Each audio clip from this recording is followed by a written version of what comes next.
Hi friends, ಇವತ್ತಿನ ವಿಡಿಯೋದಲ್ಲಿ ತುಂಬ ಈಸಿಯಾಗಿರುವ ಸಿಂಪಲ್ ಆಗಿರುವ ಕಡಲೆಬೇಳೆ ಮತ್ತು ಸಬ್ಬಸಪ್ಪಿನ ಪಲ್ಯ ಹೇಗೆ ಮಾಡುವುದೆಂದು ಹೇಳ್ಕೊಡ್ತಾ ಇದ್ದೀನಿ ಫ್ರೆಂಡ್ಸ್. ನಿಮಗೆ ಈ ರೆಸಿಪಿ ಇಷ್ಟವಾದರೆ ಪ್ಲೀಸ್ ಲೈಕ್ ಮಾಡಿ, ಶೇರ್ ಮಾಡಿ ಫ್ರೆಂಡ್ಸ್, ನಿಮ್ಮ ಫ್ಯಾಮಿಲಿ ಮೆಂಬರ್ ಜೊತೆಗೆ ಮತ್ತು ನಿಮ್ಮ ಫ್ರೆಂಡ್ ಜೊತೆಗೆ.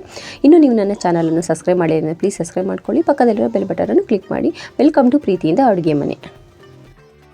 ಕಡಲೆಬೇಳೆನ ನಾನು 7 ಗಂಟೆ ಮೊದಲೇ ನೆನೆ ಹಾಕೊಂಡಿದ್ದೆ. ಕಡಲೆಬೇಳೆ ಕಟ್ ಮಾಡಿದ್ರೆ ಉಗುರಿಂದ ಕಟ್ ಆಗಬೇಕು, ಇಷ್ಟು ಸಾಫ್ಟ್ ಆಗಿದ್ರೆ ಸಾಕು. ನಿಮಗೆ ಟೈಮ್ ಇಲ್ಲ ಅಂತ ಹೇಳಿದ್ರೆ ಬಿಸಿನೀರಲ್ಲಿ 1 ಗಂಟೆ ನೆನೆ ಹಾಕ್ಕೊಳ್ಳಿ.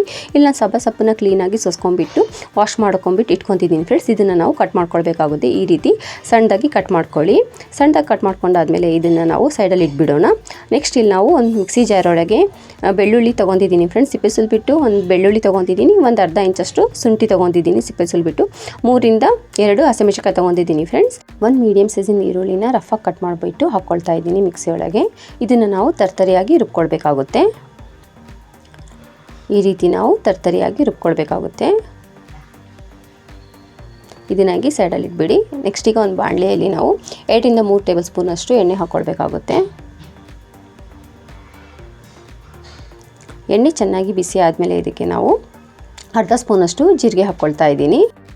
ಜೀರಿಗೆ ಹಾಕಿದ ಮೇಲೆ ಸ್ವಲ್ಪ ಹಿಂಗೆ ಹಾಕ್ಕೊಳ್ತಾ ಇದ್ದೀನಿ. ಹಿಂಗೆ ಹಾಕೋದ್ರಿಂದ ಫ್ಲೇವರ್ ಟೇಸ್ಟು ತುಂಬ ಚೆನ್ನಾಗಿ ಬರುತ್ತೆ, ನಮ್ಮ ಆರೋಗ್ಯಕ್ಕೂ ತುಂಬ ಒಳ್ಳೆಯದು. ನಂತರ ಇದಕ್ಕೆ ನಾವು ರುಬ್ಬಿರುವ ಶುಂಠಿ, ಬೆಳ್ಳುಳ್ಳಿ, ಹಸಿಮೆಣಸಿನಕಾಯಿ, ಈರುಳ್ಳಿ ಪೇಸ್ಟ್ ಹಾಕ್ಕೊಳ್ತಾ ಇದ್ದೀನಿ. ಈ ಪೇಸ್ಟನ್ನು ನಾವು 2 ನಿಮಿಷ ತನಕ ಚೆನ್ನಾಗಿ ಫ್ರೈ ಮಾಡ್ಕೊಳ್ಬೇಕಾಗುತ್ತೆ ಫ್ರೆಂಡ್ಸ್. ಇದನ್ನು ನಾವು ಮೀಡಿಯಮ್ ಟು ಲೋ ಫ್ಲೇಮಲ್ಲಿ ಚೆನ್ನಾಗಿ ಮಿಕ್ಸ್ ಮಾಡಿ ಫ್ರೈ ಮಾಡ್ಕೋಬೇಕಾಗುತ್ತೆ. ಸಖತ್ ಟೇಸ್ಟಿ ಆಗುತ್ತೆ ಫ್ರೆಂಡ್ಸ್. ಇದು ಕಡಲೆಬೇಳೆ ಮತ್ತು ಸಬ್ಬಸಪ್ಪಿನ ಪಲ್ಯ ಒಂದ್ಸರಿ ಟ್ರೈ ಮಾಡಿ. ರೊಟ್ಟಿ, ಚಪಾತಿ, ಪೂರಿಗೆ ತುಂಬ ಚೆನ್ನಾಗಿ ಬರುತ್ತೆ.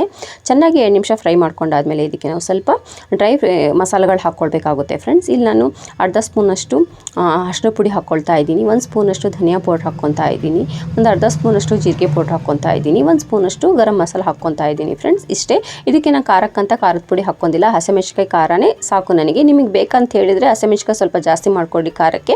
ಇಲ್ಲ ಅಂತ ಹೇಳಿದ್ರೆ ನೀವು ಖಾರದ ಪುಡಿ ಬೇಕಾದರೂ ಹಾಕ್ಕೊಳ್ಬೋದು. ಹಾಕಿಬಿಟ್ಟು ಚೆನ್ನಾಗಿ ಮಿಕ್ಸ್ ಮಾಡ್ಕೊಳ್ಳಿ. ಇಲ್ಲಿ ಲೋ ಫ್ಲೇಮಲ್ಲಿ ನೀವು ಮಸಾಲೆಗಳನ್ನು ಚೆನ್ನಾಗಿ ಫ್ರೈ ಮಾಡ್ಕೊಳ್ಬೇಕಾಗುತ್ತೆ. ಇಲ್ಲ ಅಂತ ಹೇಳಿದ್ರೆ ಮಸಾಲೆಗಳು ಸುಟ್ಟೋಗುತ್ತೆ ಫ್ರೆಂಡ್ಸ್. ಅದಕ್ಕೋಸ್ಕರ ನೀವು ಲೋ ಫ್ಲೇಮಲ್ಲಿ 1 ನಿಮಿಷ ತನಕ ಮಸಾಲೆಗಳನ್ನು ಫ್ರೈ ಮಾಡ್ಕೊಳ್ಳಿ. ನಂತರ ಇದಕ್ಕೆ ನಾವು ಕಟ್ ಮಾಡಿ ಇಟ್ಕೊಂಡಿರುವ ಟಮಾಟೆನ ಹಾಕ್ಕೊತಾ ಇದ್ದೀನಿ. ನಾನು ಇಲ್ಲಿ 1 ಮೀಡಿಯಮ್ ಸೈಜಿನ ಟಮಾಟೆಯನ್ನು ಕಟ್ ಮಾಡಿಬಿಟ್ಟು ಹಾಕ್ಕೊತಾ ಇದ್ದೀನಿ. ಟಮಾಟೆ ಹಾಕಿದ ಮೇಲೆ 1 ನಿಮಿಷ ತನಕ ಎಣ್ಣೆಯಲ್ಲೇ ಇದನ್ನು ಚೆನ್ನಾಗಿ ಫ್ರೈ ಮಾಡ್ಕೊಳ್ಳಿ ಫ್ರೆಂಡ್ಸ್. ಇಲ್ಲಿ ನಾನು ಮಸಾಲೆಗಳನ್ನು ನನ್ನ ಟೇಸ್ಟಿನ ತಕ್ಕಂಗೆ ನಾನು ಹಾಕ್ಕೊಂಡಿದ್ದೀನಿ ಫ್ರೆಂಡ್ಸ್. ನಿಮಗೆ ಇಲ್ಲಿ ಮಸಾಲೆಗಳು ಯಾವ್ದು ಬೇಕಾದರೂ ಕಮ್ಮಿ, ಇಲ್ಲಾಂದರೆ ಸ್ವಲ್ಪ ಜಾಸ್ತಿ ಕೂಡ ಇಲ್ಲಿ ಮಾಡ್ಬೋದು ನೀವು. ನಂತರ ಇದಕ್ಕೆ ನಾನು ಇಲ್ಲಿ ನೆನೆಸಿರುವ ಕಡಲೆಬೇಳೆ ಹಾಕ್ಕೊತಾ ಇದ್ದೀನಿ. ಕಡಲೆಬೇಳೆ ಹಾಕಿಬಿಟ್ಟು ಚೆನ್ನಾಗಿ ಮಿಕ್ಸ್ ಮಾಡ್ಕೊಳ್ಳಿ. 1 ನಿಮಿಷ ತನಕ ನೀವು ಇದನ್ನು ಎಣ್ಣೆಯಲ್ಲಿ ಹಾಗೆ ಮಿಕ್ಸ್ ಮಾಡಿಬಿಟ್ಟು ಬೇಯಿಸ್ಕೊಳ್ಳಿ.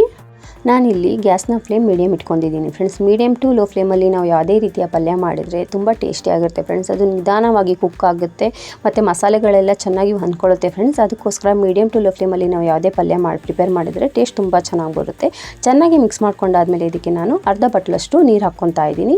ಮಿಕ್ಸಿಯಲ್ಲಿ ಇರೋ ಮಸಾಲೆಗಳನ್ನು ಕ್ಲೀನಾಗಿ ವಾಶ್ ಮಾಡಿಬಿಟ್ಟು ಅದೇ ನೀರು ಹಾಕ್ಕೊತಾ ಇದ್ದೀನಿ ಫ್ರೆಂಡ್ಸ್, ಅರ್ಧ ಕಪ್ಪಷ್ಟು ಹಾಕಿಬಿಟ್ಟು ಇದನ್ನು ನಾವು ಮುಚ್ಚಿಬಿಟ್ಟು 3 ಇಂದ 4 ನಿಮಿಷ ಮೀಡಿಯಮ್ ಫ್ಲೇಮಲ್ಲಿ ಕುಕ್ ಮಾಡ್ಕೊಳ್ಬೇಕಾಗುತ್ತೆ. 3 ಇಂದ 4 ನಿಮಿಷ ಆದಮೇಲೆ ಮುಚ್ಚಳ್ಕ ಓಪನ್ ಮಾಡಿಬಿಟ್ಟು ಒಂದ್ಸರಿ ಚೆನ್ನಾಗಿ ಮಿಕ್ಸ್ ಮಾಡ್ಕೊಂಬಿಡಿ ಕಡಲೆಬೇಳೆನ.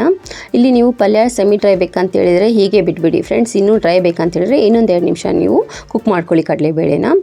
ನಂತರ ಇದಕ್ಕೆ ಸಬ್ಬಸೊಪ್ಪು ಹಾಕ್ಕೊಳ್ತಾ ಇದ್ದೀನಿ, ಕಟ್ ಮಾಡಿಟ್ಟುಕೊಂಡಿರುವ ಫ್ರೆಂಡ್ಸ್. ನಾನಿಲ್ಲಿ ಸಬ್ಬಸೊಪ್ಪಿನ ಜೊತೆಗೆ ಕೊತ್ತಂಬರಿ ಕೂಡ ಕಟ್ ಮಾಡ್ಕೊಂಡಿದ್ದೆ, ಅದನ್ನು ಜೊತೆಯಲ್ಲೇ ಹಾಕ್ಕೊಂಡಿದ್ದೀನಿ. ಹಾಕ್ಬಿಟ್ಟು ಚೆನ್ನಾಗಿ ಮಿಕ್ಸ್ ಮಾಡ್ಕೊಂಬಿಡಿ ಫ್ರೆಂಡ್ಸ್. ಇದು ತುಂಬ ಈಸಿಯಾಗಿದೆ ಈ ಪಲ್ಯ ಪ್ರಿಪೇರ್ ಮಾಡೋದು. ಮನೆಯಲ್ಲೇ ಇರುವ ಸಿಂಪಲ್ ಮಸಾಲೆಗಳಿಂದ ಟೇಸ್ಟಿಯಾಗಿರೋ ಪಲ್ಯ ನೀವು ಪ್ರಿಪೇರ್ ಮಾಡ್ಕೊಳ್ಬೋದು. ಸಬ್ಬಸೊಪ್ಪು ಮತ್ತು ಕಡಲೆಬೇಳೆದು ಒಂದ್ಸರಿ ಟ್ರೈ ಮಾಡಿ, ತುಂಬ ಟೇಸ್ಟಿಯಾಗಿರುತ್ತೆ. ಹೇಗೆ ಬಂದಿದೆ ಅಂತ ಹೇಳ್ಬಿಟ್ಟು ಕಮೆಂಟಲ್ಲಿ ಹೇಳಿ ಫ್ರೆಂಡ್ಸ್. ಇದಕ್ಕೀಗ ಉಪ್ಪು ಹಾಕ್ಕೊಳ್ತಾ ಇದ್ದೀನಿ. ಉಪ್ಪು ರುಚಿಗೆ ತಕ್ಕಷ್ಟು ನೀವು ಹಾಕ್ಕೊಳ್ಳಿ. ಉಪ್ಪು ಹಾಕಿಬಿಟ್ಟು ಚೆನ್ನಾಗಿ ಮಿಕ್ಸ್ ಮಾಡ್ಕೊಂಬಿಡಿ ಫ್ರೆಂಡ್ಸ್. ನಿಮಗೆ ಈ ರೆಸಿಪಿ ಇಷ್ಟವಾದರೆ ಪ್ಲೀಸ್ ಲೈಕ್ ಮಾಡಿ ಫ್ರೆಂಡ್ಸ್. ಲೈಕ್ ಮಾಡುವುದರಿಂದ ನಮಗೆ ಮೋಟಿವೇಶನ್ ಸಿಗುತ್ತೆ ಇನ್ನೂ ಒಳ್ಳೆ ವಿಡಿಯೋ ಮಾಡೋದಕ್ಕೆ. ಹಾಗೆ ಹೊಸದಾಗಿ ಯಾರು ನನ್ನ ವಿಡಿಯೋ ನೋಡ್ತಾ ಇದ್ದೀರೋ ಅವರು ಪ್ಲೀಸ್ ನನ್ನ ಚಾನಲನ್ನು ಸಬ್ಸ್ಕ್ರೈಬ್ ಮಾಡ್ಕೊಳ್ಳಿ. ಚೆನ್ನಾಗಿ ಮಿಕ್ಸ್ ಮಾಡ್ಕೊಂಡಾದ್ಮೇಲೆ ಇದನ್ನು ನಾವು ಮುಚ್ಚಿಬಿಟ್ಟು 1-2 ನಿಮಿಷ ಕುಕ್ ಮಾಡ್ಕೊಳ್ಬೇಕಾಗುತ್ತೆ. 2 ನಿಮಿಷ ಆದಮೇಲೆ ಮುಚ್ಚಳ್ಕ ಓಪನ್ ಮಾಡಿಬಿಟ್ಟು ಚೆನ್ನಾಗಿ ಮಿಕ್ಸ್ ಮಾಡ್ಕೊಳ್ಳಿ. ಸಖತ್ ಟೇಸ್ಟಿಯಾಗುತ್ತೆ, ತುಂಬ ಸಿಂಪಲ್ ಆಗಿದೆ ಫ್ರೆಂಡ್ಸ್. ಒಂದ್ಸರಿ ಮಾಡಿ, ತುಂಬ ಇಷ್ಟಪಡ್ತೀರಾ ಫ್ರೆಂಡ್ಸ್. ಈ ಕಡಲೆಬೇಳೆನೂ ಚೆನ್ನಾಗಿ ಬೆಂದಿದೆ, ಉಗುರಿಂದ ಕಟ್ ಮಾಡಿದ್ರೆ ಕಟ್ ಆಗ್ತಾ ಇದೆ. ಇದೀಗ ಆಗಿದೆ. ಈಗ ಇಲ್ಲಿ ನಾನು ಗ್ಯಾಸ್ ಆಫ್ ಮಾಡ್ಕೊತಾ ಇದ್ದೀನಿ. ಇದನ್ನು ಈಗ ಡಿಶ್ ಔಟ್ ಮಾಡ್ಕೊಳ್ಳೋಣ ಬನ್ನಿ. ರೆಡಿಯಾಗಿದೆ ನೋಡಿ ಫ್ರೆಂಡ್ಸ್. ಸಿಂಪಲ್ ಆಗಿರೋ ಈಸಿ ಆಗಿರೋ ಕಡಲೆಬೇಳೆ ಮತ್ತು ಸಬ್ಬಸಪ್ಪಿನ ಪಲ್ಯ. ಇದು ರೊಟ್ಟಿ, ಚಪಾತಿ, ಪೂರಿಗೆ ತುಂಬ ಚೆನ್ನಾಗಿರುತ್ತೆ ಫ್ರೆಂಡ್ಸ್. ಒಂದ್ಸರಿ ಮಾಡಿ ನೋಡಿ, ತುಂಬ ಇಷ್ಟಪಡ್ತಾರೆ ಮನೆಯಲ್ಲಿ ಎಲ್ಲರೂ. ನಿಮಗೆ ಈ ರೆಸಿಪಿ ಇಷ್ಟವಾದರೆ ಪ್ಲೀಸ್ ಲೈಕ್ ಮಾಡಿ, ಶೇರ್ ಮಾಡಿ ಫ್ರೆಂಡ್ಸ್, ನಿಮ್ಮ ಫ್ಯಾಮಿಲಿ ಮೆಂಬರ್ ಜೊತೆಗೆ ಮತ್ತು ನಿಮ್ಮ ಫ್ರೆಂಡ್ ಜೊತೆಗೆ. ಥ್ಯಾಂಕ್ ಯು ಫಾರ್ ವಾಚಿಂಗ್ ಪ್ರೀತಿಯಿಂದ ಅಡುಗೆ ಮನೆ.